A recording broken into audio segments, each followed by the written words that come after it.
What is up, podcast fam? It has been a while since I have done a podcast episode.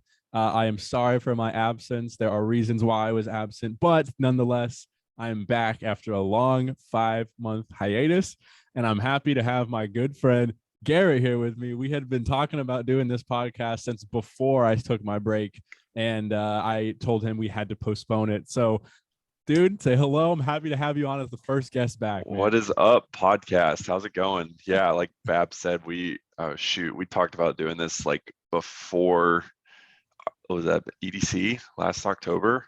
Yeah. Um, Yep. And I yeah, didn't so think, it's been a little bit, but I'm very happy to be here. yeah, I did not think at that time I was taking as long as a break as I did. I remember saying, yeah, let's do it. And I'll have you on. But it just, I kept pushing it back. I think I finally told you, I was like, hey, let's just plan something way in advance. Like, I don't know when this is gonna end. So nonetheless, it has worked out. You're here. I'm happy to have you, dude. What's been going on, man? How's life treating you? What's going on in Garrett's world, man? Dude, life is beautiful. I also took a little bit of a break in between Decadence and I gave myself to Ultra. So next week, just needed to like I don't know, get some of my career things figured out. I ended up getting a new job, so I'm super pumped about that. Was just really exhausted after the new year. Like I had done 11 festivals in 6 months. Like I just needed to like reevaluate some things, and just understand that as much as I do love festivals, and it's definitely my number one passion, that like there's certainly a life outside of festivals. So Yeah, just bro. took some time for me, some self-development and growth, but we're back. We're super pumped. This is the first festival of 2022. I'm ready to get after it. Bringing in the year. I want to dive into that just a bit because I also think that's maybe why I needed a break because I also was just going ham 2021. I truly was. I was traveling all over, going to all these festivals. So let's talk about the fact that you did 11 in 6 months. That is quite, there are people that can barely do 11 in a full year, let alone in 6 months. How? I mean, let's start with that. Like, was it just the pandemic's over? I've got all this money saved up. I'm not in a bad position. I'm going to just send whatever I can. Is that the Yeah, mentality, no, man? I think that's exactly it. And I'm sure, everyone can relate to it, but Oh just like yeah. being cooped up inside, like literally had me itching. And then, the first festival I went to was Skyline in Orlando. It was a small Yeah. house and techno festival. But I saw that lineup and I was like, I don't give a shit who's on this. Like, I need to be in a crowd at a festival of people who also love house music. So, um, me and my buddies sent it to Orlando. We actually did like the triangle of Florida. So my one of my best friends lives in Miami. Oh We shit. drove up to Orlando for Skyline, and then literally the next morning woke up at the crack ass of dawn and drove to Tampa for Sunset just for day two, um, and then drove back down to Miami. So technically did like I two know festivals in one weekend. that's in my neck of the woods, man. I know that Yeah, triangle drive. That ain't an easy feat right there. That's four no, hours, 4 hours, it four was hours. not. But I think that drive back from Tampa to Miami, I was like, so exhausted, but I was like, oh, it just feels so good to have like that, your bucket filled with, going to a Dude. festival and Yeah. like hearing music and being around people that, have the same passion as you. So I think we literally booked on that trip like probably two or three more festivals, and then it just like kind of like it was like a boulder going down a hill. Like it just took its own energy, and next thing I knew, it's New Year's Eve, and I'm like, the ball drop. I was like, holy shit! Like I just hit over 10 festivals, and it was exactly 6 months because Skyline was May 28th and Decadence was December 28th. So right at 6 months. That is wild. So what were the 10? So Skyline, SMF. Yeah, Skyline, SMF. Oh shoot, now you got me forgetting. Hold on. I'll just go through my camera roll. ACL, which is Austin City Limits. all genre festival Yeah. here in Austin. Both EDCs. Um, Oh my God. Decadence. We're at Um, 80. Oh yeah, ABC Orlando, Decadent. yeah, Decadence. What else? Boo, Seattle. That was over house. So the weekend, literally right after EDC Vegas, that was not my best idea. Oh my God, those back to Nocturnal Wonderland. nice. Global Dance in Denver. Oh, I bet you that's fun. I think that was it. Yeah. Let me just double check. Yeah, I think that was everything. Everything. Yeah. I just kind of forget And then sometimes, like, oh yeah, I did these things. that plus shows as well. Yeah, and that's the other thing. At least countless shows. I mean, it Yeah. had to have been at least 30 also in about 6 months. And I know you were, because I know one of them was in New York because you were with Aid, who I co-host Festival Tales with. You were with Yep. Emma Capotas, like all that group of people, and the New York people that oh my gosh, drawing a blank. Sorry, like Nikki, Obi, and them were all. Then BB were all there. So like, Yeah, yeah, I at know the Elro. whole squad. Yeah, Elro. Mm-hmm. Elro Elro, was right. really fun. After Global, so that was like Saturday and Sunday festival. I stayed, went to Seven Lions on Tuesday, and then the very next day, that Wednesday, was Slander. We got So two Red Rock did shows? 2 shows in that span of a week. Were those I Red mean, Rock shows? yeah, Red Rock Oh, shows, dude, that's incredible. kind of like a mini festival in its own. Yeah, A it mini really show. is. That's But such a yeah, at beautiful. least probably 30 shows also in 6 months. Yeah, it's I mean I'm with you there. I did that. I went to UBW right when it started, so I was like first one back. I'm going. I'm whatever. I don't care. And it was from there same thing. Just like hey, we had a good squad going. Yeah. We're going next. Where we going next? Where we going next? So Oh, the other 2 I forgot. I did Arc and North Coast in Chicago over Labor Day weekend. I heard great things about Arc. Arc, incredible.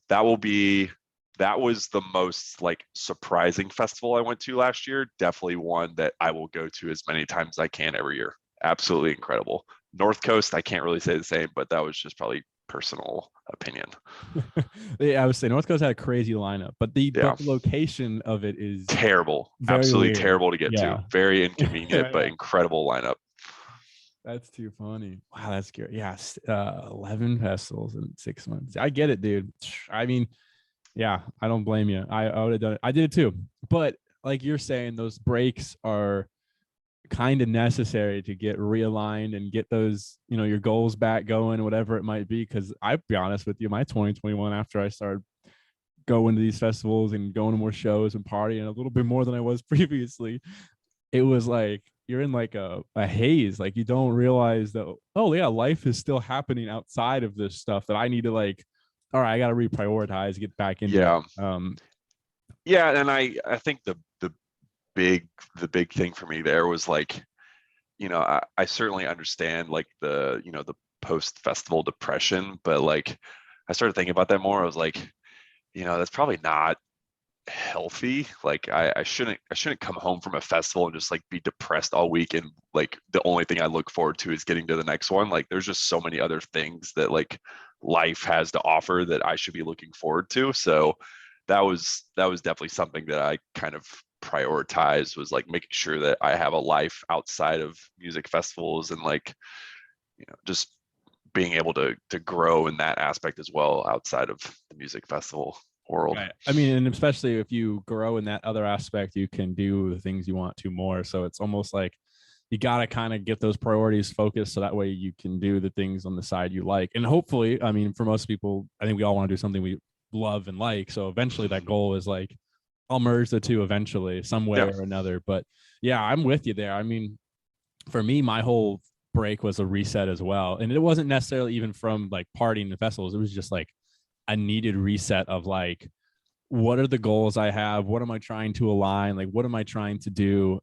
And let's sit down and do this and start focusing on the things that we think are going to work and aren't working. Cause it's almost like I was just like doing things like just at random rather than like having a system in place and all right, we're doing this on, we're doing that. And not that everyone's different. I'm someone who needs structure or things are like that. I'm haywire, man. Things are going everywhere. If I don't write something down it's gone. Like you might as well have just not said it to me because I'll forget. But, yeah. I feel that spiritually. Yeah. You were saying you got a new job though. Are you? I did. Yes. What's the new career path, man? So still same sector. So I'm in IT sales. I think that's like the biggest question that I get is like, I do all this traveling. It's like people are like, how the hell do you do this? So I'm in IT sales. I'm full-time remote. So that's the big thing for me. I will never, ever, ever, ever, ever go back in an office ever.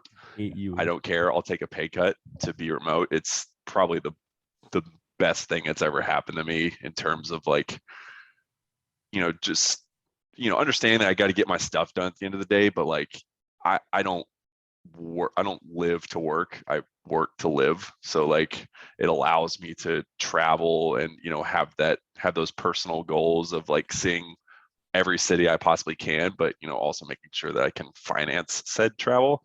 But yes, I'm in IT sales, got a new job. But big thing for me was being able to still be remote. So that is fantastic. And I don't actually hate you. I'm just very envious of you. So I want to make that super clear to people who I don't hate them. But no, I'm in the same boat. What's funny is I'm in the same boat right now. I'm looking for a fully remote job. I'm at the opposite, sorry, let me explain this. I was in a weird situation. My company, I took a new job in April of 2021 with my company, got promoted, moved up to where their headquarters was. I get there and they're like, we still got COVID restrictions. We also don't have desks for you guys yet because we're hiring new people. So you're going to work from home. And even when the COVID restrictions were lifted, they were like, we still don't have your office supplies and stuff. So you're going to have to work from home for another like 2 or 3 months. So we ended up working from home for like 4 months. So one, I'm like, why the fuck did I move up here? I just moved my whole life. I could have worked from home. Besides the point, at the end of the 4 months, they're like, all right, you're going to start coming back to the office and a hybrid schedule. And at that point, I'm like, I've been working 4 months without having to step foot in an office. I've been going down to Florida. I've been going to festivals, same type of thing. Like they don't question it. So I'm like, I'm on the same time zone. I'm going. I went to Izu, worked like 2 days up there on Thursday or Friday. And like, there was no questions. No one knows. Doesn't matter. The work is getting done. And I'm like, not a fan that I've been back. I'm like, this is not cool. It's only 3 days a week, but like the fact that what you're saying, once you get that taste of like full remote, you don't want to go back. And I never going back, dude. Dude, I am furious, like not furiously. I'm vigorously applying to other jobs. What I was trying to say. Yeah. I told my manager when I was interviewing for this, I was like, look, like I'm just gonna shoot it straight with you. Like I travel almost every weekend. Like, I work for this music festival industry company. Like it's just one of my passions, I'm just letting you know that. So if you ever like call me on a Friday and I'm in, the East Coast and you're in the West Coast, that's why. He's like, cool with me, just I trust you, get your stuff done and we won't have any issues. And like this is money. Like I wish everyone could experience this. Yeah, and that is the beauty of that's a great manager in that situation, because like it shouldn't matter as long as the work's getting done. I mean, that's in my opinion. If it's getting done, you're not yelling at me to get stuff done. You're not getting yelled at because I messed up. Then there shouldn't be a problem in that situation. And most don't have that issue. It's very weird when some do. I know one of our bosses, not in my direct office, but a different office, like in the same company, different sector. They were like, didn't want their employees, if they were working from home, they wanted to know like where they were. Like, are you in South? Like, I'm in South Carolina now. Everyone knows. Yeah. Are you in South Carolina? And I was like, what? They ask? I'd be like, yeah. What am I gonna like? No one's gonna know. But like, that's so weird for them to be like, we want you to be there. And like my company's only rule about working from home for me was like, just don't travel during the work hours. There's no problem. And they can't know, but like, I mean, they can call you, but like for me, I'm like, that's fine. That's a golden rule. Like I'll make sure I travel. If I fly after hours. Like I just do that. There's no big deal. There's no, in my head, I'm like, I'm not going to risk it. Like, why would I risk a great work from home job? But I'm with you there, man. Remote work is the way. And I'm trying to apply right as we speak. Yeah. But, well, we can have an offline conversation. I'll help you out some. oh, hey, that's All right, I'm gonna take that. I'll take you up on that one after this. No problem. Oh my gosh. But where, so if you don't mind me asking, you said, did you say you were relocating for the job? But you're not, or you're just moving because you are? No, so I'm in Austin right now. I've been in Texas my whole life. I am moving to Denver in June, which I am Oh, super stoked for. All of my friends live up there, and I go up there as much as I possibly can, and it's just incredible. Like if you've ever been, you I understand have. Oh how yeah. amazing a Red Rock show is. I haven't been to the Gorge yet, but from what I've heard, it's probably the second best music venue like in the whole entire world. And it's incredible. It's got amazing EDM shows. I know it's the bass capital of the world, but there's still like amazing house artists that come and play there all the time. And just, Big EDM love. vantage points of the mountains. Like you can be in the mountains in 20 minutes and it's just incredible. So So are you a big hiker? I love hiking. Yeah. Can't say much for skiing. I've been skiing like maybe once in my life. So, but at the same time, like I'm gonna be living up there. I'm not gonna really have a choice. So I'm gonna have to get good at it, or at least comfortable with it. But that's till next ski season. But yes, I love hiking. Yeah, dude. Let's dive into some hiking here because I Okay. absolutely love it too. No, and I wish I was out west. I'm using where I'm at now as a stepping stone because I'm from Florida.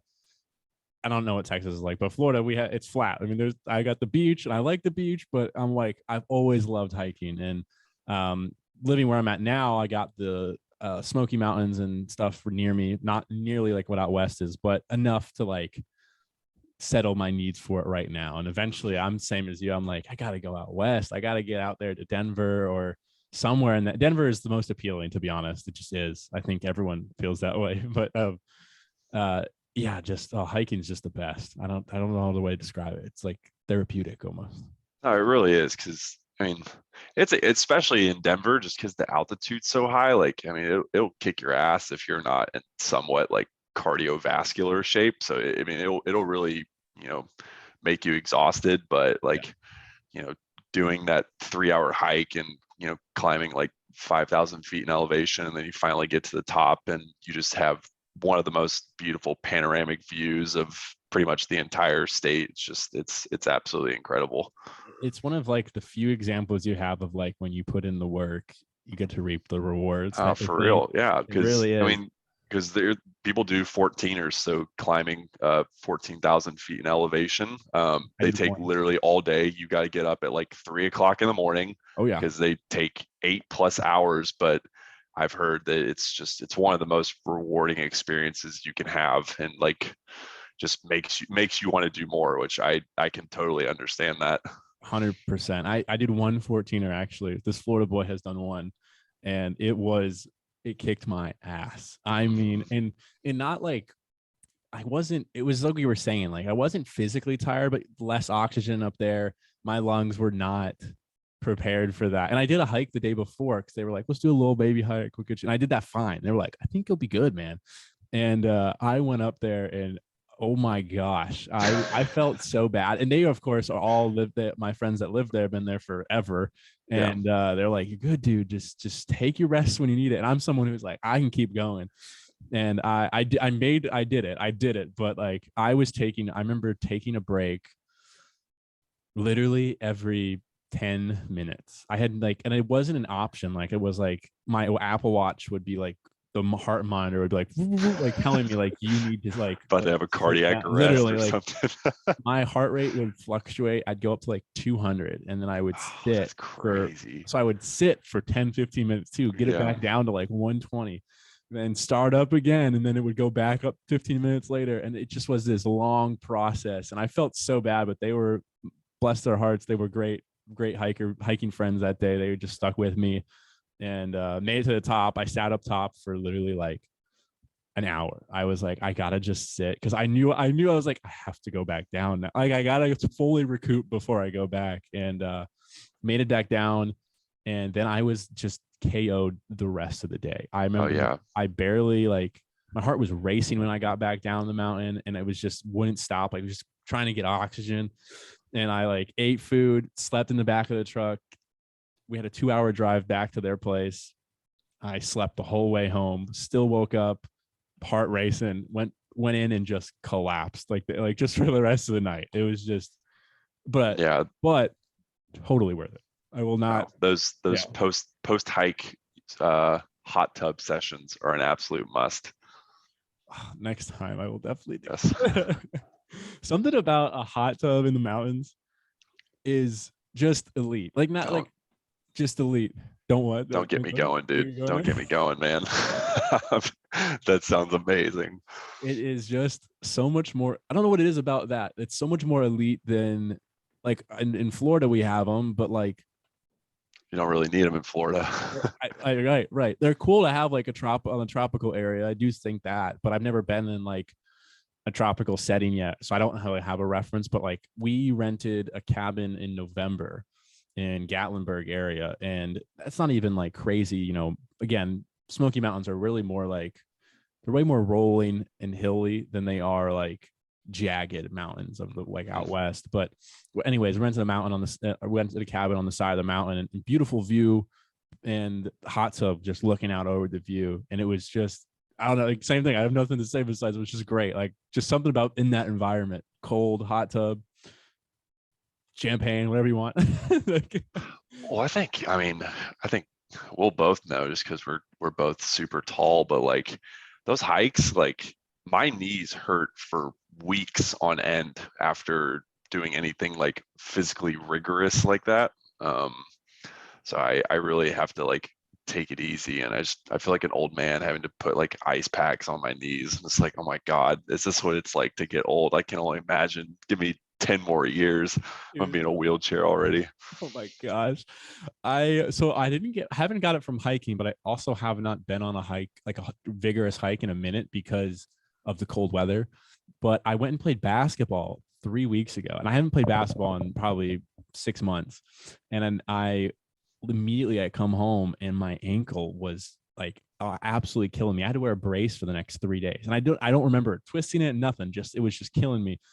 And then 2 days after that, I'm like throwing the football with the body, and I jump for something, and I feel my knee pop, and I'm like, oh my God, I'm like, I'm getting old right now. Like, Well, that was the kind of another reason why I took some time off between Decadence and Ultras, because like I had so many like physical ailments from from festivals. Like I was just like, because you're in the moment, like you're in a mosh pit or something, and it's like you're jazzed up, and you get out, and you're just like, yeah, I'm good. And then you look down, like your knees cut open, or like you got like this big bruise on your arm or something. It's like I don't even remember that happening. And you'll probably get a kick out of this, but this year will be my first Lost Lands, and oh, let's I'm go. Oh, by go. by no means am I experienced in that sector. I'm a house head through and through, but I just wanted to like knock off Lost Lands from my bucket list. So it'll be very interesting to see how many times my jaw drops. I got two things. One, I did not know you were a house head. I don't know why. I just never knew that. So Yes. that makes a lot of sense because the festivals you were naming, I was like, there's a lot of house music. But like, I didn't. But in my head, I was like, because I only hung out with you at the base at Circuit Grounds for like Yeah. Vision. Like, So that's my one caveat. Like Excision, I'll like never miss an Excision Excision set, yeah, because they're just like mind-boggling. I think everyone needs to experience it, regardless if you don't like bass music or not. But yeah, I've been like slowly preparing myself like week by week just to like get comfortable with like how aggressive bass music can be. Um, so I've been listening to like the Kaiwachi B2B Sullivan King set, and then obviously Excision sets, but I think I'm doing pretty good. It's slowly growing on me. I can definitely understand why there's such devoted Excision fans and things like that. So it makes much more sense to me than it did like 6 months ago. yeah. It's I don't know how I even got into it, but I never even I've never I it's funny is I'm the opposite. So I'm getting into house now, slowly, very slowly. Don't tell Aid, but very slowly. It's a big joke between us because I'm trying to get her to do more bass stuff. She's trying to be, and I think she's winning. I'm doing more house than she's doing bass. But yeah, it is very aggressive. It for me, I didn't get into it right away either. I was more into like, it's weird to describe it, but like I was into like a older Millennium before he was playing harder stuff. So like really melodic stuff. And then I remember seeing like Slander. I saw Nightmare and then Slander at like EDC back in 2018, I think it was. Yeah, 2018 or 2017.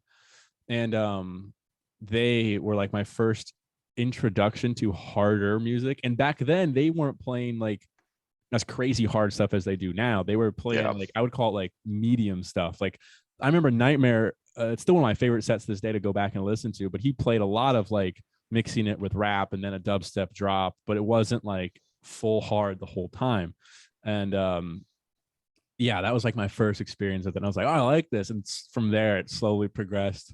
But like I couldn't handle Excision at first. At first I was like, I don't get this. There's and no then way. slowly I was just all of a sudden like, I get it. No, I was the same way as you. I also started out as like a sad boy stan. Had my Millennium jersey, crying myself to sleep every night. And then I think like right when the I'd like listened to very minimal house music before, but like never really, devoted myself to it or like understood it fully. And then quarantine hit and I was like, time for something new, whatever. And then it just took over my life. And now I'm like starting to like work other types of genres of EDM back into my life because I understand there's lots of other beautiful music out there, but house music will always have my heart. Yeah, no, I get it. Everyone's got their go-to preference, and I agree. I think it's awesome that there are so many different genres, then you can experience different sounds. I mean, like my playlist is I like dubstep and stuff, but I'm not listening to that all day long. I mean, I go between dubstep to melodic to freaking alternative music. Like there's no like, even non-EDM stuff. I'll listen to all of it, like I was saying. But yeah, I'm with you there. I get that.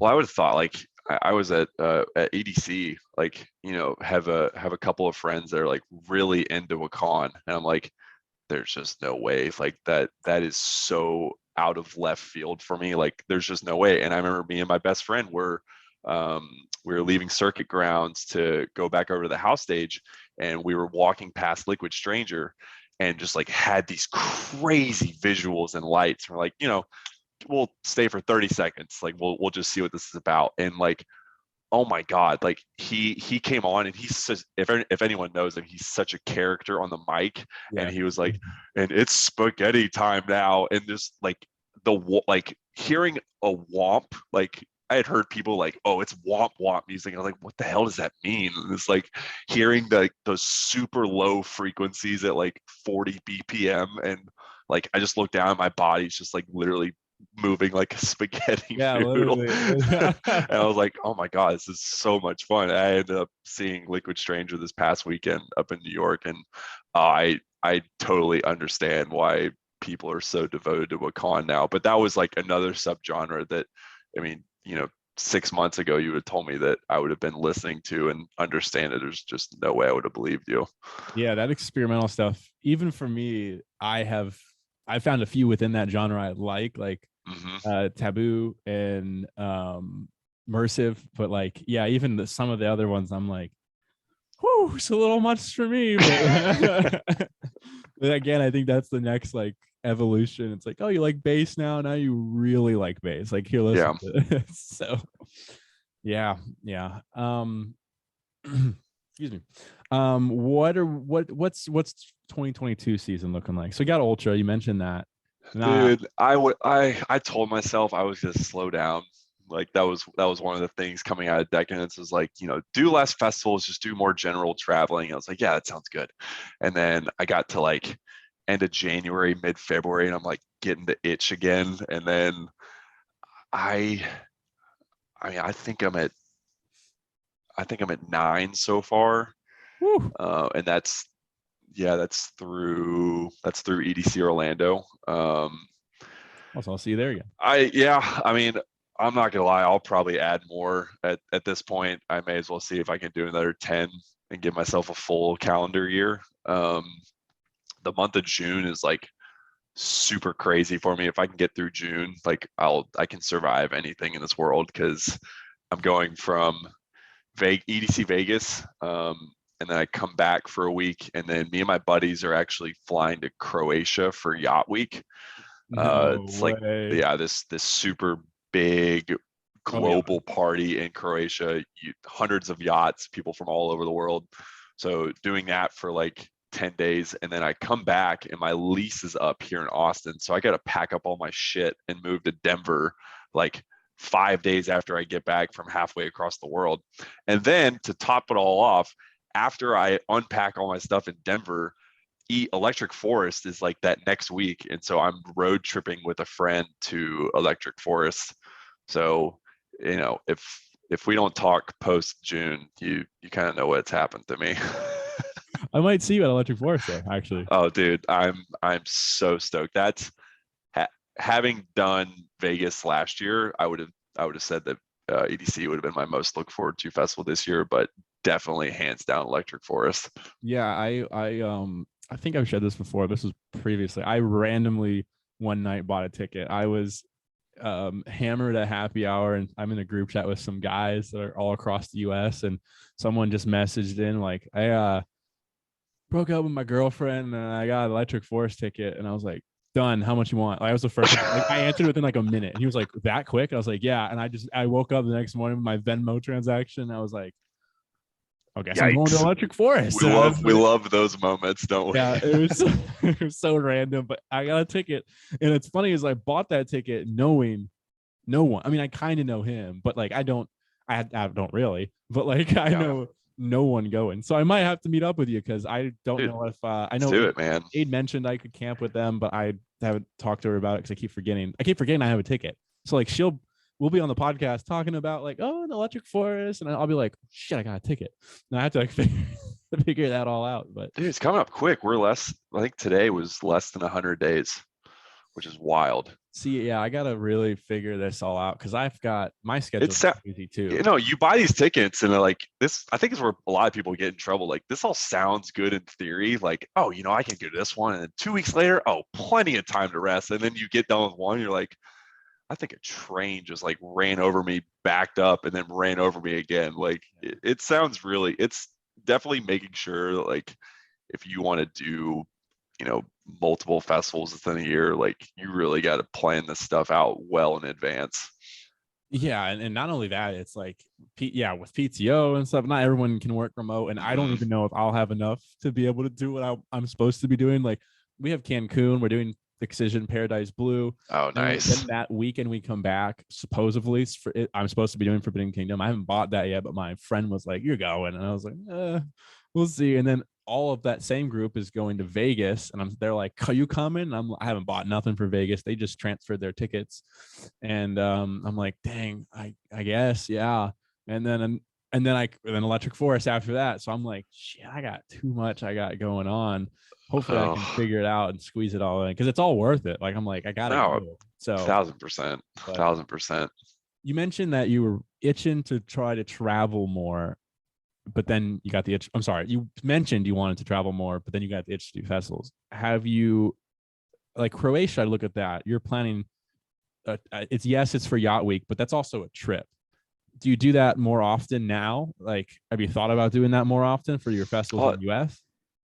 Yeah, that's the thing. I mean, I really don't consider like going to a festival like traveling for me, because I don't go like sightseeing things, unfortunately. So I would love to like be able to build in like a couple of days pre-festival or like post-festival to like go visit these places that I'm going to for music festival. It's just hard just because I'm so tired, and just with other festivals coming up, I just need to get back home and get work stuff knocked out. I don't know. Going into this year, I was like, I told myself, I was like, do more regular traveling, but it is not turning out that way.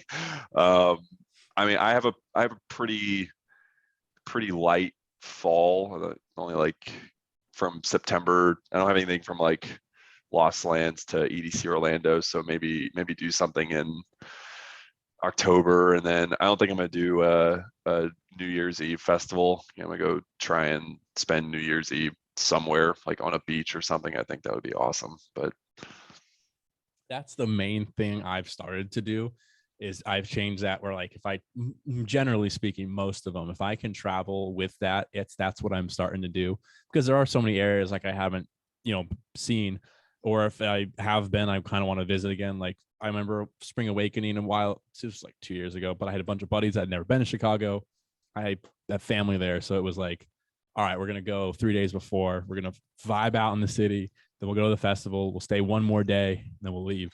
And like that was cool. Did the same thing for Vegas. I've done that for a few now, and it's definitely, if you're trying to get the best of both worlds, I highly encourage and recommend people to do that, because you can do it. Like it's just very easy. I would always recommend try to do it beforehand.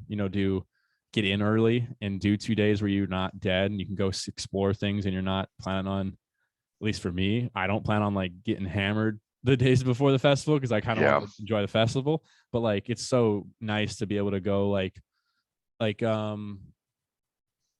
trying to think, like in Seattle, I arrived a day early and bummed around the city, got to check it out, and then went to Thunderdome and then stuff like that. And it is way harder to do it after, because I've also done that, and that is way harder. Yeah. Like we went Millennium Trilogy. We came in at 2 days early. We went to Excision, and we went to Millennium Trilogy, and then we went to Millennium Hakkasan. And then afterwards, we're like, let's go hike Zion. And we went and did that. And I was beat by that. I actually got sick. That's a very funny story. I got sick at Zion the first day we were there, and I'm hiking miserably. I'm just miserable this hike. And I go home and sleep. Next morning, we're supposed to do the Narrows. Buddy's already set up the equipment and everything. And I'm like, I'm not going. He's like, what? I'm like, I'm so sick right now. And he's like, you're joking. And I literally was like, go without me. And he holds it against me to this day. But I was so beat from partying that weekend. I could not do that hike the next day. I was fucking coughing and sick. And then, but anyways, piece of advice. If you're going to do both, if you're going to try to travel and go to festivals, which is highly possible, plan it for days before. It's definitely. And I think, kind of looking at the schedule that I have, a lot of these festivals that I have like ultra, like I don't see myself going to ultra every year. This may be almost like a one and done situation for me. It's, things that I've heard, it's just not like a true like EDM festival experience. Lots of like Brads and Chads and stuff that go. So but still want to be able to say that, I went to ultra. So I think maybe looking at next year, I can't even think that far ahead, but just in general, like maybe doing like the major festivals, like EDC. I definitely know that I want to do Vegas every year until I possibly can, but like maybe doing more like major festivals. And so like 4 or 5 a year, and then using those other months to just travel in general. I think that would be it's a good game plan. Hey, you got the remote gig, so it's not like, you take 2 days before the festival, you work and then explore during the afternoon. Like you got that shit, I'm sure. True. Yeah, that is like how I finessed it too, is because like I work my at home days, my job made it Mondays and Fridays. So I'm like, okay, I'll fly out like late Thursday, get in, wake up, work from home. Some days I don't have much to do, so it's like, okay, I'll go explore, bring a backpack with my laptop and my phone with me. I got shit I need to do. I just hotspot, plop it where, if I don't have Wi-Fi, then I'm good to go. And then festival 2 days over the weekend, Monday, vibe out, fly out late Monday, and I'm back to work on Tuesday. So it's like, you can finesse that stuff, and it's not you really can. Like, What's been your what's been the craziest festival experience you've had, and then the most like gratifying festival experience you've had? That's been thinking about this over the last couple of months, because I have been missing festivals, and started making me think like, I guess what was the most like gratifying moment I had, and then what was like some holy shit that just happened moment? Wow. For some reason, what comes to mind for gratifying would be the first festival I ever went to, just because of the not knowing what to expect and ending up really enjoying it and having a great night, that's what got me to start going to more. That was like, that's all I can say is like that's what propelled me. So it was the most gratifying. But so that was Sunset Music Festival. That was my first one. I only went one day on a whim. Just bought a ticket that day and went. And craziest. Wow. I just feel like Lost Lands. I feel like it was the first Lost Lands. I knew you were going to say that. I feel like it was the first Lost Lands because one, it was just the same thing. Like it was the first year they really upped a lot of the production, I think. And they had the two big stages. They didn't have the Caverns of Souls. They didn't have that year. And so it was just like, that was my first like full on bass festival. So I didn't know what to expect. And it was just blew me away. And obviously now, like, that's my festival that I'm going to that one every year. So And that's, I'm so terrified for my life. Like I've been in the gym, like putting on as much weight as I possibly can, because I know that if I get into a mosh pit at Lost Lands, like I'm gonna get tossed around like a rag doll. So it's like I need to like beef myself up so I can stand my ground. Yeah, it is something about it is just the most wild. And every year they've upped it better and better, in my opinion. I'm trying to think of other I would say the other most gratifying one besides my first one. I think that kind of is unfair to say the first one every time, but I would go with Electric Zoo, actually. Interesting. Crowd. I've heard differing opinions, so I'm intrigued to see what yours was. Yeah, that's the one that comes to mind first, besides SMF. But like that festival, I didn't have very high expectations for it because I was like, it's in New York, like sure. And that is the only downside of it is there was people there that are just, oh, it's in the city, we're gonna go. Yeah. And like, so you get a lot of that. But I had a great time at that festival. I just did. I had a great time. I think it was the people that I was with. I was with like Nikki and Obi and their group, and Meg and Mac and some of them, and like they are just such a fun group of people to be around. And I had a great time with them. It was very last minute too. They were like, yeah, we got room in the Airbnb, come. So it was just a very fun weekend. And then I hadn't been to New York in a while, so of course I'm coming from no city life, like just suburb. Oh my God, suburbs. But I'm like in awe at the city, and it was just, I liked it for that reason. I wouldn't go back though, as much as I think of it's a grateful festival. Yeah. I wouldn't go back. I think I could spend my money elsewhere and get same thing. I could travel and go to a different festival. That was expensive in my opinion for a festival of the size it was. That makes sense. Yeah. Okay, so what about you then? You've been thinking about it. What are your most grateful What are you most grateful, and what is your most wild one? Yeah, I think grateful. And I'm sure everyone's like seen the video, but like walking through the racetrack at EDC for the first time, and like, you go through that tunnel and everything just opens, and if you're a festival goer and a raver, like, and you've been there, like you understand how beautiful of a scene that is. Like it is truly like the rave wonderland, and it's just it's the absolute mecca of festivals in my mind, other than probably Tomorrowland. But like you just like you look at that, and like the first thing that popped in my mind was like kind of like going along the lines of what you said, but like going back to my first festival with my friends. Like I have like the core four, me and my four best friends, we go to every festival we possibly can with each other. And I just thought back to like UBW 2019 was our first festival. Like I remember having to like drag them to it, and they're like, dude, this is not gonna be fun, like that's such a waste of money.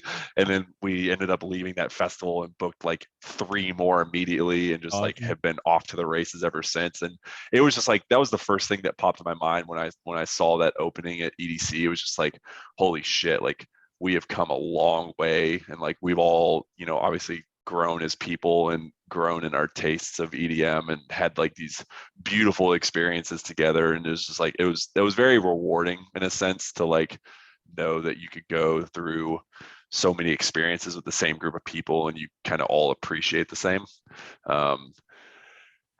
Craziest shit I've seen at a festival.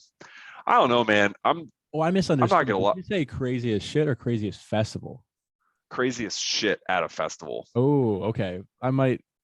All right, you go, because I might have some Okay. things to think of. I said craziest festival was Lost, so Okay. my mistake. Okay. In that. I'll answer both of them. Craziest festival. I don't know, man. EDC Orlando, like Florida people do it differently, and in my mind, I think per your dollar, like EDC Orlando is probably the best bang for your buck. It's a sub 200 festival, 3-day I agree with Insomniac that. event. And it's like, I agree with that, actually. you're not getting 8 stages like Vegas, but like it's still very comparable in terms of like the amount of production and like quality that they put into it. So We party like, hard down there. I agree. yeah, exactly. Like if you know any Florida people, like they go ham. So that's probably the Yes, we craziest do. Let's festival go. overall. Craziest shit I've seen at a festival. I'm not gonna lie. If I could like be a fly on the wall, I'm sure that seeing my tall, lanky ass dressed up in a Tina costume would be pretty damn crazy. I wish that I could like see myself from a perspective outside of my body, but probably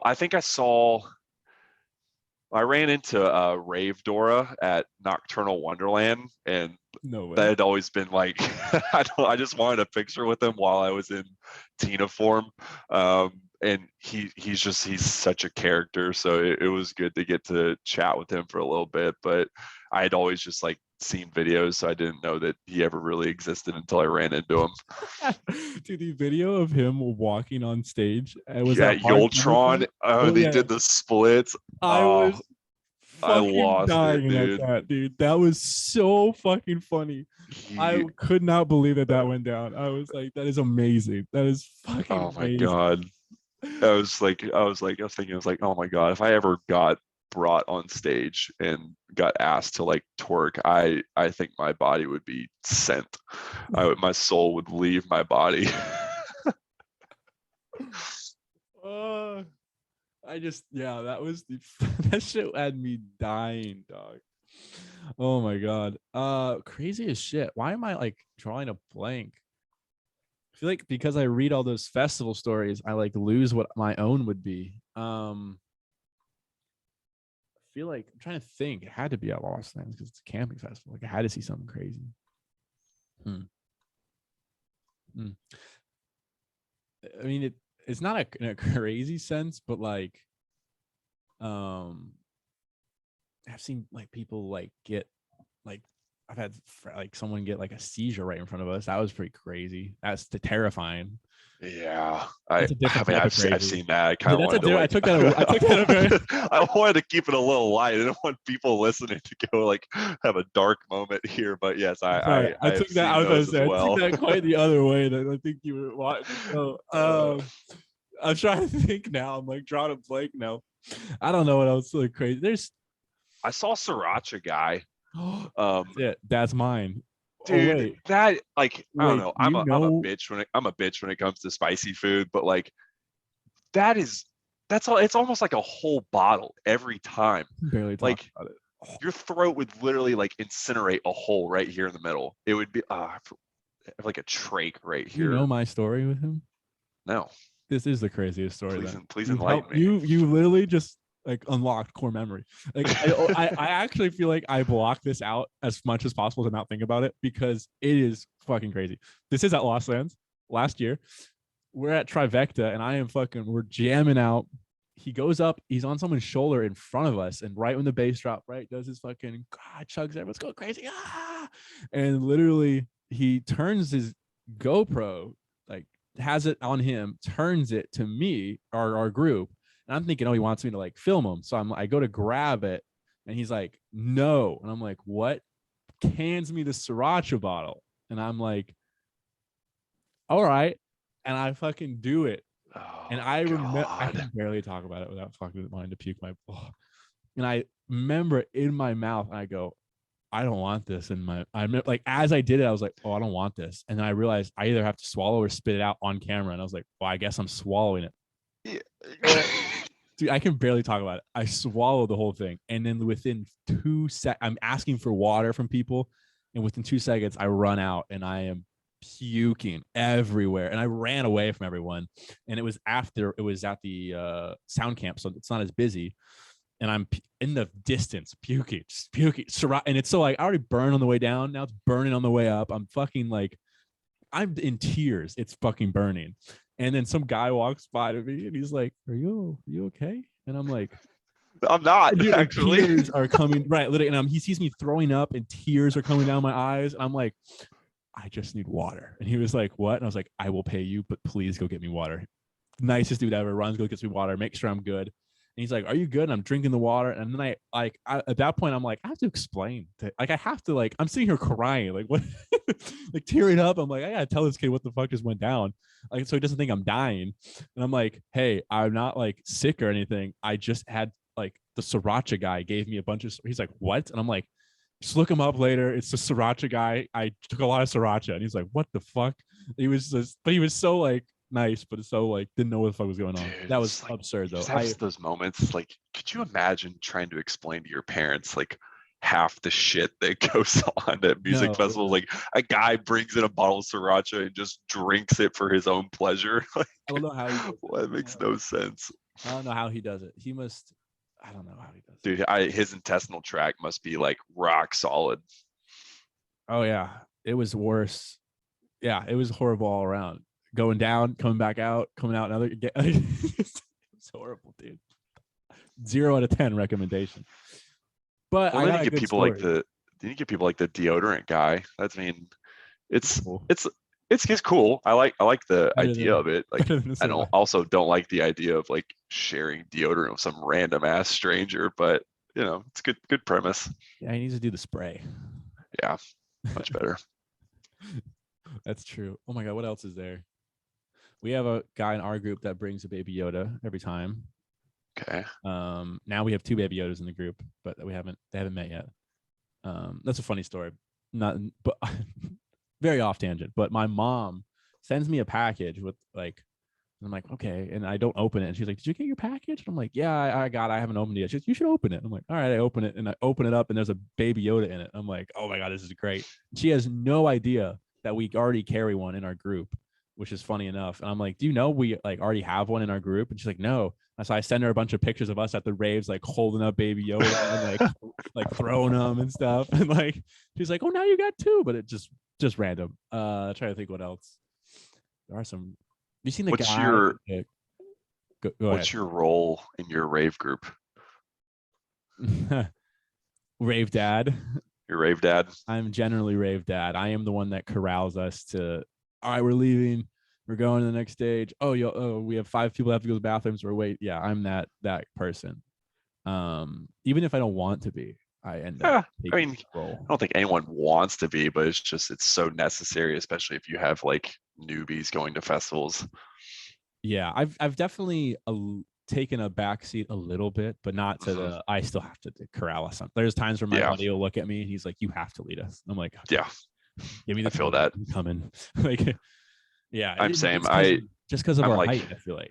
No, I was just about to say like I feel like, you know, me and a couple of my buddies were pretty tall, but like feel like you're just automatically given the rave dad like / human totem duty, like trying to like finagle your way through a crowd, like, you know, making sure that people in the back can see you, and then when you go to bathrooms and stuff like that. But I'm not gonna lie, I like to get down and dirty too, so I like passing the rave dad duty off when I can. I have one story where it was actually EDC Orlando 2019, right, just before the pandemic and everything, and I was wearing a captain's hat, and again, usually I'm the guy in charge. And I, like, at the beginning of the night, just wasn't having a good time, and I could feel it. Like, I was like, I can't do much tonight. Like, I can just one of those nights. And I looked at my buddy and I took the captain's hat off, and I was like, you're in charge the rest of the night. And then sure enough, it just wasn't a good night. Didn't have a good time. But we were like walking somewhere that night, and we were figuring out where to go. Where are we going? And someone was like, Jacob, where are we doing? And I looked at them. I remember it clear because I was not having a good day that day. I just remember looking at them, and they were like, what? And I was like, I'm not. I have no idea. I was like, I said it so calmly too. I was like, I have no idea what we're doing. And I was like, you need to ask someone else. Like I was just so I couldn't do anything. But it's nice being able to like also take a break. I think, you know, I get to like the first day of the festival. I'm just like, I'm so jazzed. I'm like, okay, let's do it. You know, you want to go here, let's go here. Bam, bam, bam. And it's like by day 3, I'm just like, just freaking pick somewhere. Like I really don't care who we see. I feel you on that. I will say I wish that day I had a good time and didn't have to be Rave Dad. Not be Rave Dad, but that was like I chose not to because I wasn't like I just wasn't feeling good to do it. So I was like, yeah. I'm not in charge. I wish it was the other way around where I was like being reckless and like, you take it, you're in charge. Like, no, it was more of like, I'm going to sit here on this bench and you go ahead and do what you got to do. Yeah. I'm with you on the pick a stage and stuff. I don't know. I'm curious because you went to 11 festivals last year. You got a lot this year. Have you had an experience yet where you go to the festival, you see the lineup, and you're kind of like, there's only 1 or 2 people I want to see on this lineup? Have you had that yet?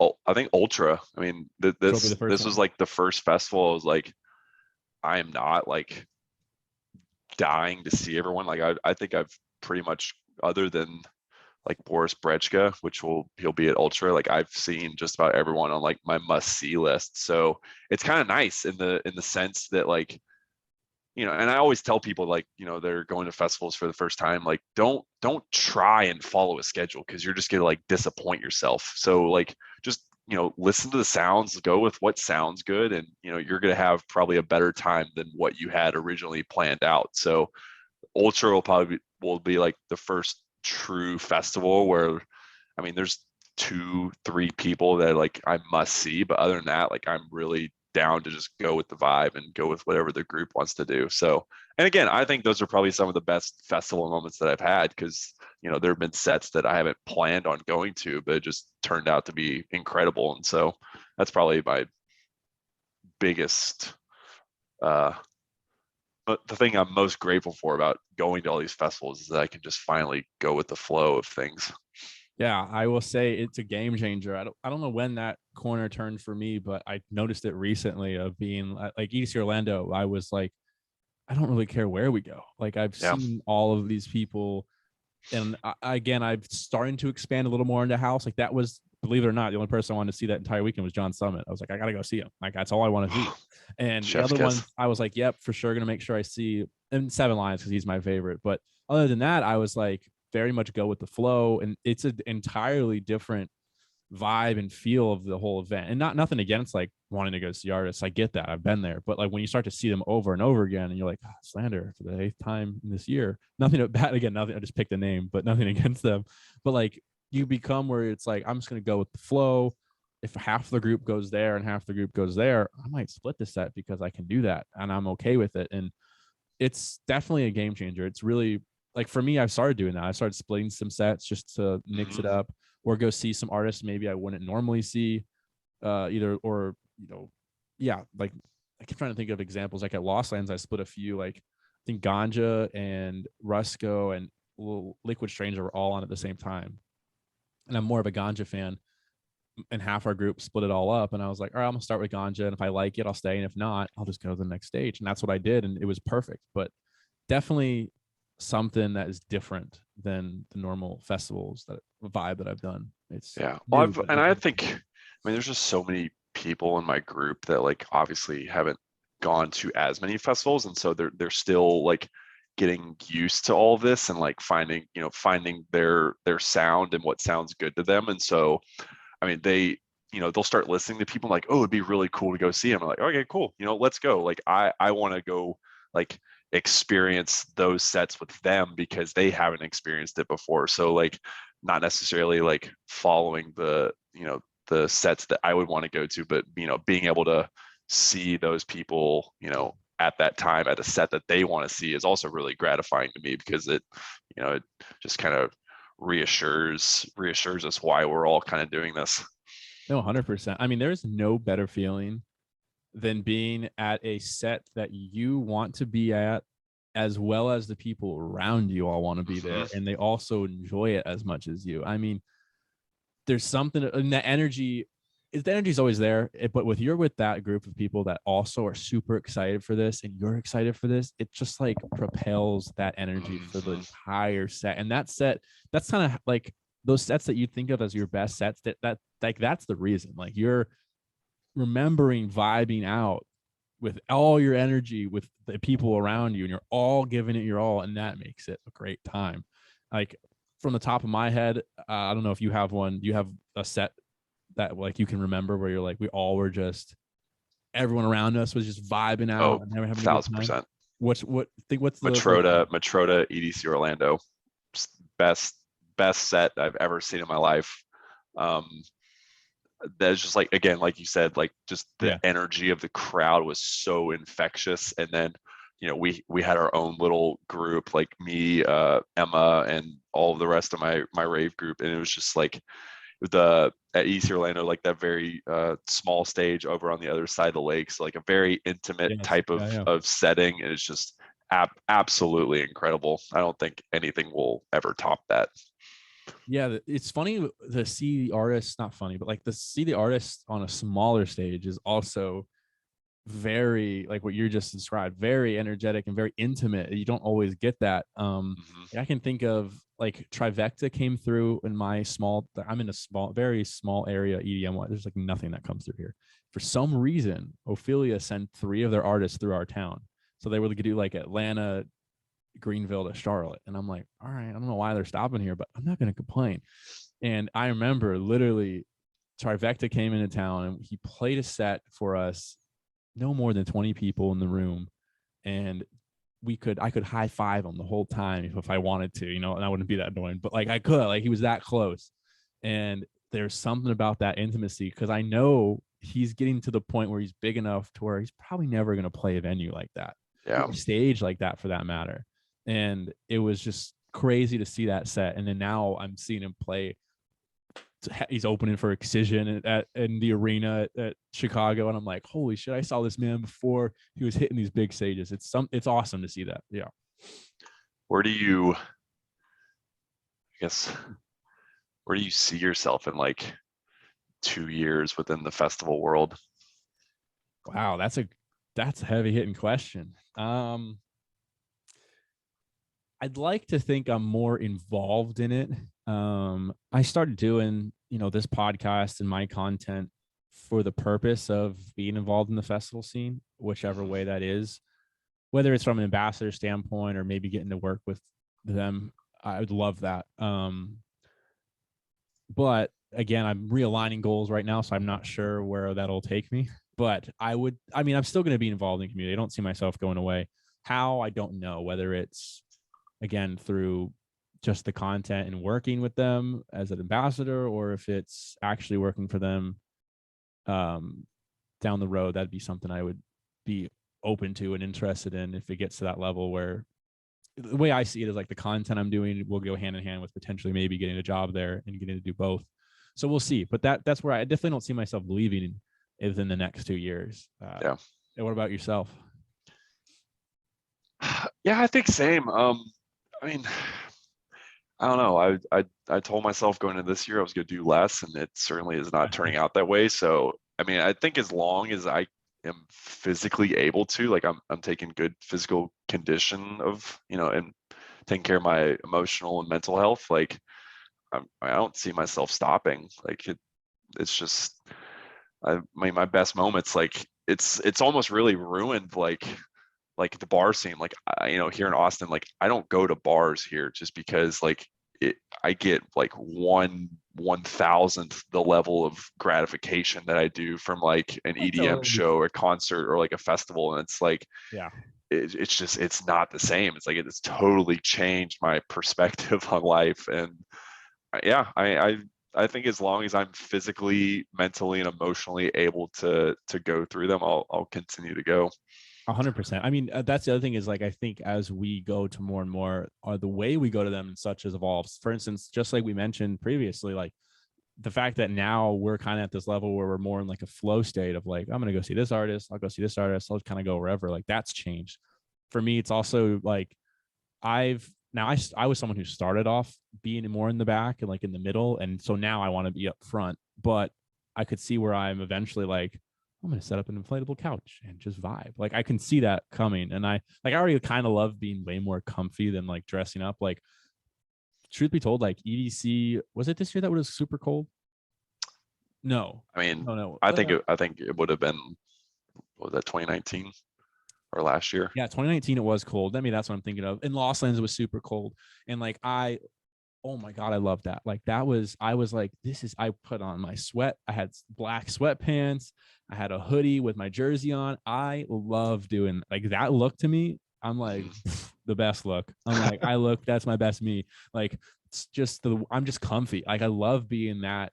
I've definitely drifted more into that. Like I'm gonna plan my outfits if it's colder and I can wear pants rather than having to be in like a tank top. Like I don't know what it is about that. And I'm not like, oh my god, I look horrible. Like no, I'll wear a tank top. I have no problem. But like just something about being comfy in these recent years. I'm like, yeah, I want to be comfy when I'm going. Like that's a big change.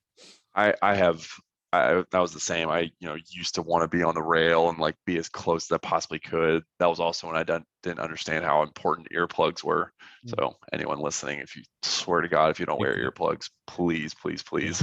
But yeah, now like I thrive in like the mid outside sections, like, middle left, middle right. Like I have zero desire to be up front. We usually travel with a huge squad. So like, I mean, it's very easy for me to obviously see over everyone, but people that are much shorter than me have a much more difficult time. So, making sure that they have plenty of space to move around. Like, getting in those pits sometimes, like it gets like people aren't like it gets hot and like you're standing there for 2+ hours at times, and there's usually no airflow. Like so, making sure that you have room to breathe and like it's an easy place for you to get in and out of is really huge. So that's where I thrive. Like I have zero desire anymore to be up at the front for anyone.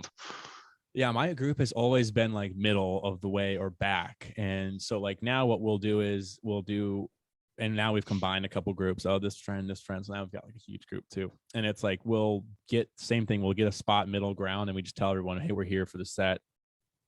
Go in if you so choose. We'll be here at the end. And that's what usually we do. I bounce around. So I love the fact that some people want to go up, some people want to stay back. But yeah, I think overall staying in the scene, I think it just will evolve as like I know like for Thunderdome, I was like the only one in my group. I was like, I really want to go sit in stands. Like I want to just see what it's like in the stands. And I did that for I was the only one. I went by myself, sat in the stands for Excision, saw the lasers from the stands. And it was like, of course, afterwards, my friends were like, got that video. Oh my God. I'm like, you should have came, but like, I wanted to do that. And I was like, I'm going to go do it. So that's something too, is like, it's going to change in that sense too. I might want to be more in the back, relaxing, sitting. Might get VIP for some things. That's something I'm actually going to get my first VIP for Lost Lands this year. Nice. So I'm going to see how that goes. That might be the next phase. I'm like, well, that was pretty nice. I might do that more often. So, especially those VIP bathrooms, man. Those are very slept on. I've heard that might be what changes my entire life. Yeah. I know that's the only thing I'm worried about. I'm like, if I do this, I might never go back. I might never go back to gym.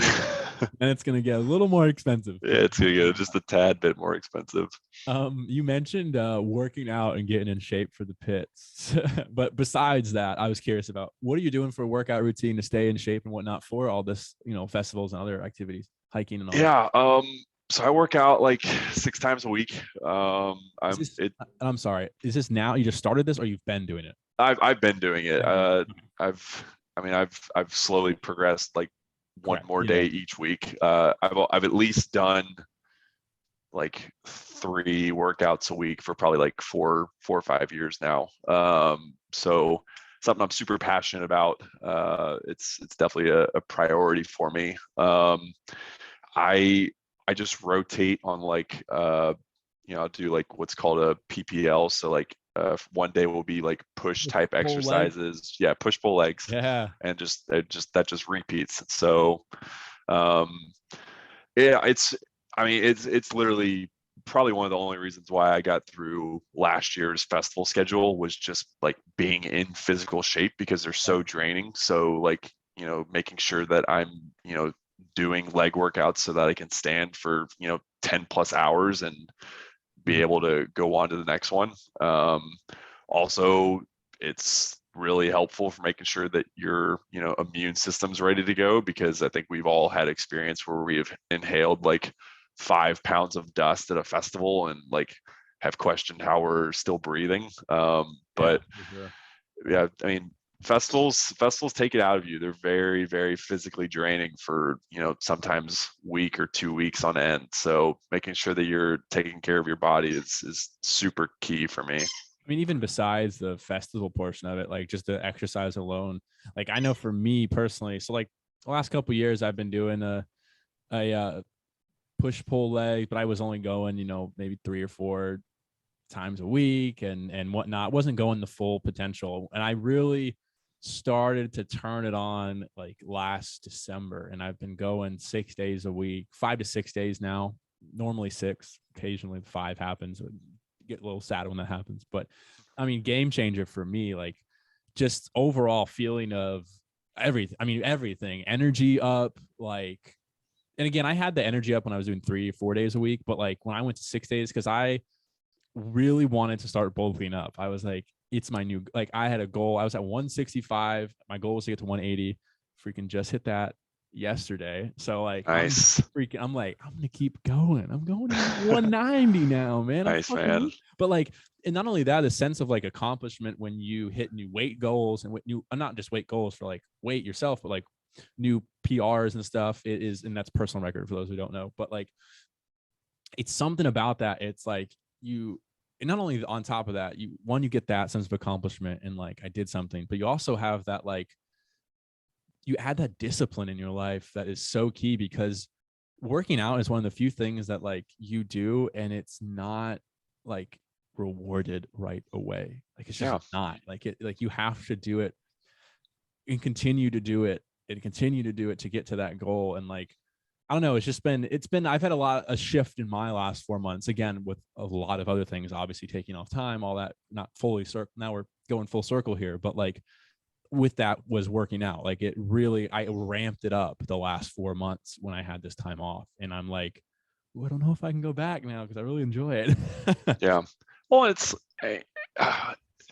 some people ask like, how, like you said, like, how are you so devoted to it? It's like, I don't know. It's like, I think about it like watching a Netflix show. It's like, oh, that, it was too slow for season 1. It's like, it's almost like kind of working out. Like, like you said, you're not going to see results right away. You're not going to like fall in love with the show right away, but like you get in like season 2 and like, month 3 and 4 of working out. It's like you see results, or like the show starts like progressing, and it's like, you just become addicted to it. And I'm, I don't care what people think. Like I'm the guy that like takes pictures in the gym. Like I see my progress. I do like monthly progress reports with myself, and like it's so rewarding. It pushes me to want to go another month. Like, what can I accomplish? What's my next fitness goal that I set for myself? And like, being able to see that via a picture, like I accomplished this. Okay, so what's next? Like it always keeps me hungry. Yeah. I did for 90 days. I was vlogging in like a TikTok. It wasn't really vlogging. It was like, but I was recording everything I did for like 90 days. And most of it I was doing for, and a lot of it was all my workouts. Like most, like really like out of 30 seconds, 15, 20 would be my workouts. And I was like, at first I was doing it for like the vlogging sense, but then as it got going, I was like, this kind of is keeping me in check on going to the gym, because keeps I'm you like, accountable. I really want to keep going. Yeah. The other big thing for me that kicked it up a notch was learning about, like, I have a buddy that is a nutritionist, and he helped me write out a workout that was different. I was doing push pull legs, and I cannot say enough, I saw big gains with that. I mean, I went up 10 pounds with that. And then I continued to do it, but I didn't see that same progression after I kept doing it. And also we'll get into it, but festivals and stuff did hinder a lot of stuff with that, but we'll get into that. But then he was telling me like, yeah, make sure you're changing up your workouts every 3 or 4 months, because your body will get like kind of used to it and you'll not have that same initial gain like you normally did. And I've been not doing push pull legs for like 2 years, not knowing, just I had no idea. Yeah. He told me that, wrote me up, helped write up a new thing. And same thing, within like 4 weeks, it was like night and day, like feeling the pump again, feeling the gains. And it was also a lot more challenging than what I was doing. I was really, that was the other thing, is like, I was coming home beat, like just, I'd come home from the gym and just sleep. Like I was like, I'd eat and sleep and I was done for the night. But like it's a big change. And that's something I didn't know until literally 4 months ago. Changed up my workout. And now I'll do like a 12-week program, switch it up. And again, it's all somewhat the same exercises, but like either doing them in a different repetition, different set. Like that's huge. And I had no idea about that. It was a whole new world to me. So yeah. big Well, difference I think the most important thing is that not everybody has the same body. Not everybody is going to do a workout and it's going to give you the same results as someone else. So like, I like these people, like, they see these like bodybuilders and doing all these lifts, like that's great. That may work for them, but that does not equate to like that being a good workout for you. And also what your goals are. Like you may not want to be, 280 pounds and like 4% body fat. Like you may just be trying to like have good cardiovascular health, and that's perfectly fine. Like not everyone has the same fitness goals and not everyone's going to see the same results doing an exercise that someone else may. 100%. Yeah. I mean, that's another big key factor, is having those kind of ideas and goals you want,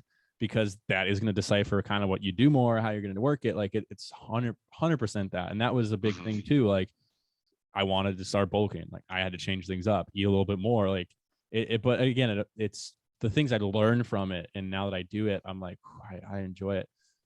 Festivals, I do want, what I was getting at though, is festivals were very much of a hindrance for me. And so I'm curious, how do you like stay on your routines even during festival season? Because sometimes I'd come back, be a lazy piece of shit, not go for a week, and then that week sometimes turned into 3 weeks. And that's when I was like, for me personally, that's why these last 4 or 5 months have been so pivotal and great, is because I really didn't do much. I went to one show and I made sure I was working out afterwards. Like I just made sure it happened. I don't know why previously I let that shit slide, but like I would get 3 months into a good program, be up 10 pounds, 5 away from my goal, and then go to a festival, then not work out for a month and lose 10 pounds because I just got a fast metabolism. It was super tricky, but do you have any tips and tricks that? Yeah, I mean, definitely once festival season gets started, I don't think I'll be able to, do 6 days a week. It's just, I don't think it's going to be possible, but I mean, at least get 3. I think, a goal of 3 is at minimum. It's going to give you results. You'll be able to get to your goals doing at least 3. So like week of a festival, like I am scarfing down every fruit, vegetable, vitamin that I possibly can. Like I truly don't think there is you could like oversaturate yourself on like fruits and vegetables leading up to a festival, just because we all know that like we all survive off of one chicken tender for a weekend. So making sure you get as much nutrients as you can. And again, like I said, at least 3 workouts in. So, if I leave for a festival on Thursday, hitting workout like Sunday, Monday, Tuesday, Wednesday, something like that. Lots and lots of water. I think people don't understand how important water is for like working out and like getting your results, because people like life in general and living exactly living. But I think people have like this notion that like drinking lots of water will make you like bloated, gain weight. Actually does like quite the opposite. So that's definitely a myth that people need to look into more. But making sure you drink lots of water, at least 8 or 9 hours of sleep. I know that's super huge and people know that, but I don't know. I guess for my workouts, I kind of tailor them to like what I do at festivals. So like I do lots of like squats. I love putting people on my shoulders and like being able to have, people that don't have that perspective. Hey, stop. people that don't have like the vantage point that I do. Like I love being able to give people that moment. So, that that does require lots of squatting, I get lots of like, you. I do lots of shoulder workouts so that I can, I can bear someone on my shoulders for Right. 30 minutes. Shoulders also make you look big. Don't lie. That's kind of I mean, what it is, what it is. Yeah. I, I mean, I don't by any means, I'm not trying to be like a walking boulder. Like I'm not trying to like move sideways through a door for any means. I have zero desire to look like a bodybuilder, but I certainly want to, be in as best physical shape as I can, especially, being tall. Like it's, we don't get the, guys that are like 5'7" and have like, tree trunks for legs. There's no way. It's much more stretched out. So it takes a lot of extra work to like put on like physical Any size weight. as a big Yeah, guy. I agree. And that's a tall people problem. I'm sure people envy us being over 6 foot, but lots of pains here and there getting out of bed. I won't lie. Lots and lots of knee pain. Yeah, I understand that for sure. It's hard to get bigger in any sense, even if you're not trying to bodybuild, just trying to put on. I mean, for me, it's been a struggle to get on the weight I'm finally putting on, but I'm happy. Like I'm glad I did it, but it's been like a long, grueling process of ups and downs and ups and downs. And I think at the end of the day, if you were to get into working out and it's not you, like you just can't seem to motivate yourself, you're not seeing results, whatever it may be. Like I think the biggest thing and how like fitness correlates with festivals, like you have to be cognizant of what you're putting in your body, like making sure that you're taking care of your body and like eating nutritious foods is the only way that you'll, one, probably be able to see results, but two, like survive a festival. Because if you're like, eating McDonald's every day and like, all this junk food and stuff, and then you try and go do a festival, I don't think you're physically gonna survive that. So at the end of the day, if working out's not for you, it's perfectly fine. But like that would definitely be my piece of advice: is just be cognizant of what you're putting in your body. Agreed. I know for me, coming back from festivals and even starting out, it's so important just to get mentally, like just to go to the gym. I know you're saying like you're not happy with it. I kind of believe that, but at the same time, I almost think like a lot of people don't want to go, or they fight. Like, I don't know. I just think after, like, for me, it doesn't kick in until like maybe 2 or 3 weeks in. And then I'm finally like, I am so happy I'm doing this. I'm glad I'm like, and it starts to get that feeling building. But like, it is hard for me to initially get going. Like it is. And that's the thing, is like, that's the hardest part, is just going. Like I know for when I started working out, it was pitiful. I didn't want to go, like, and it took me a while. And then I finally got in a routine of just go, just do something for like 30 minutes, just do it. And then eventually it got to that point where I was like, all right, I'm happy. I now want to step it up. I want to step it up. And so that's another thing I always, especially coming home festivals and for beginners, I think it's important just to kind of go. And even if it's a busy day and you only can do 20 minutes, go do those 20 minutes of cables or whatever you got to do. Just get something in. Very important to keep that consistency. Yeah, you had mentioned it. I'm very much a routine guy. So I think I've gotten to that point where like I get done with a festival and it's like I look so much forward to like getting back in my routine. So like, I may take that Monday off, maybe traveling or whatever, but taking a break, and then Tuesday I'm right back at it. It's like it feels good to like get back in that routine, and understanding that unfortunately we do have to return to like normal life outside of a festival. So just making sure that you get back into that routine. You've grocery shopped for the week, you got your work schedule lined up, that way you can just get back in as quickly as possible. I think that's really helpful for me as well.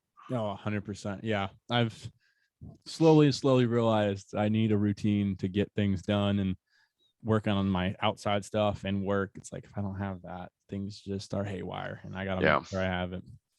Listen, Garrett, we've done, I don't even know how long we've done. I think we've done an hour plus more. So we're gonna call it here. But dude, I loved having you on. Yeah, man. It was awesome. I can't express thank you for taking time out of your day to come on.